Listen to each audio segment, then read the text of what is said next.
It seems to me a rather curious and deeply tragic paradox of our modern age that, while we have mastered the art of communicating across vast oceans in an instant, we have somehow forgotten how to talk to the person sitting right next to us. We have mapped the human genome. We have sent probes to the furthest reaches of our solar system, and yet the inner landscape of the human mind, particularly the male mind, often remains uncharted and perilous territory. So many men are navigating this internal world utterly alone, convinced that to admit to a struggle, to confess to a feeling of being overwhelmed, is to admit to some fundamental failure of their very manhood.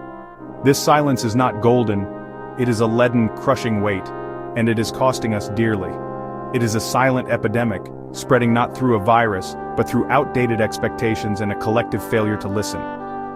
This is not a niche issue. It is a human one that demands our immediate and compassionate attention. Why now, you might ask? Well, because the world is, for want of a better word, a bit much at the moment. We are bombarded with information, with pressures to succeed, with images of lives that seem impossibly perfect. For men, these modern pressures are often layered atop a very old, very rigid set of rules about what it means to be a man. Be strong, be silent, be a provider, never show weakness. This concoction of old and new is proving to be toxic. Men are struggling, and their struggles are manifesting in the most heartbreaking of ways. They are not broken, nor are they weak. They are human beings contending with the immense weight of human experience, but they have been handed a woefully inadequate toolkit, one that tells them that the only acceptable tool is a stiff upper lip. We can, and we absolutely must, do better than this. This essay is not intended as a lecture, nor as a finger-wagging exercise. Rather, I hope it can be a conversation starter, a gentle invitation to look at this issue with fresh eyes and an open heart. It is an appeal to our shared humanity. We need to dismantle the invisible walls that prevent men from seeking help, walls built brick by brick from generations of misunderstanding and misplaced pride.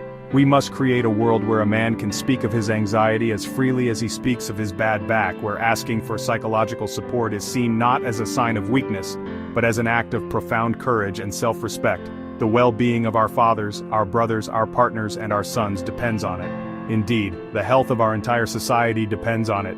So, let us embark on this exploration together. We will look at the stark reality of the statistics, which paint a rather grim picture. We will attempt to understand the nature of stigma, that shadowy beast that thrives in silence. We will confront the tired, old stereotypes that have held men captive for far too long. Stigma. It is a word we hear bandied about quite a lot these days, but what does it actually mean? In its simplest form, stigma is a mark of disgrace, a heavy cloak of shame that sets a person apart from others. When it comes to mental health, stigma is the negative and often unfair belief system that society holds about mental illness and those who live with it. It is a pernicious mix of ignorance, prejudice, discrimination. It is the hushed whisper in the office, the awkward silence at a family gathering, the dismissive comment from a friend. It is the pervasive, unspoken message that mental health struggles are not real illnesses but signs of a flawed character, a lack of willpower, a personal failing. It is a deeply corrosive force that isolates people when they need connection the most. For men, this societal stigma is amplified and distorted through the lens of traditional masculinity. From a young age, boys are often taught a very narrow and rigid set of emotional rules. The script is well known. Boys don't cry, man up, take it on the chin, don't be a sissy. These are not just harmless playground phrases, they are the foundational lessons in a curriculum of emotional suppression. Men learn that their value lies in their stoicism, their invulnerability, their ability to handle anything and everything without complaint. To admit to feeling anxious, depressed, lost is to break this fundamental code. To truly understand the impact of this issue, we must move beyond theory and statistics. Consider the story of David, a man in his early 40s, a loving father and a successful project manager. To everyone at work, he was the model of efficiency and calm control. He was the one people went to when things went wrong. Yet for months, David had been waking up at 3 a.m. with his heart pounding, consumed by a nameless dread. During the day, he felt a crushing weight of anxiety, a constant fear that he was about to make a catastrophic mistake. He told no one. He was the rock, the provider. How could he possibly tell his wife he felt like he was falling apart? He feared it would shatter her image of him and place an even greater burden on her. So he suffered in silence, his smile becoming a mask he wore every day. Then there is Ben, a young man who just started university, away from home and struggling to keep up with coursework. He felt desperately lonely and overwhelmed. He looked around and saw other young men exuding confidence and bravado. He heard the casual banter in the halls, the talk of parties and conquests. Admitting he was lonely felt impossible.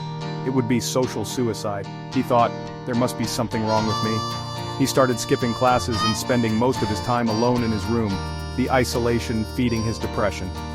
We can also think of Mark, a retired mechanic in his late 60s. His life and identity had been wrapped up in work and providing for his family. Now, with days unstructured and children grown, he felt purposeless. When she suggested he might talk to their doctor, he became defensive. There's nothing wrong with me. He saw depression as a personal failing. His pride became a barrier. These stories, though fictionalized, are echoes of millions of real experiences around us. They are the stories of the strong father, the confident student, the proud retiree. By sharing and listening to these stories, we begin to normalize the conversation and create a space for healing. It is a profound mistake to think that a man's silent struggle with his mental health occurs in a vacuum. We are not islands, entire of ourselves. We are part of a complex and interconnected social fabric. A man's pain, when left unaddressed, does not simply stay within him. It ripples outwards, his family, his friendships, his workplace, his community. When a father is wrestling with undiagnosed depression, he may become withdrawn. He may become irritable. He may be emotionally unavailable. His children may feel his distance without understanding why. They may internalize it as their own fault. They miss out on the engaged, present, nurturing father they deserve. In a partnership, the effects can be corrosive. A partner may watch him change, becoming a stranger consumed by anger or consumed by apathy. She may try to reach out and be met with denial or a defensive wall. The partner may feel anxious and helpless, taking on caregiving without acknowledgement. Communication breaks down, intimacy fades, the relationship is put under incredible strain. He may find it difficult to concentrate. He may struggle to be productive. Professional setbacks can follow, worsening feelings of failure and stress. A society that discourages half its population from seeking help is unhealthy. It devalues emotional intelligence.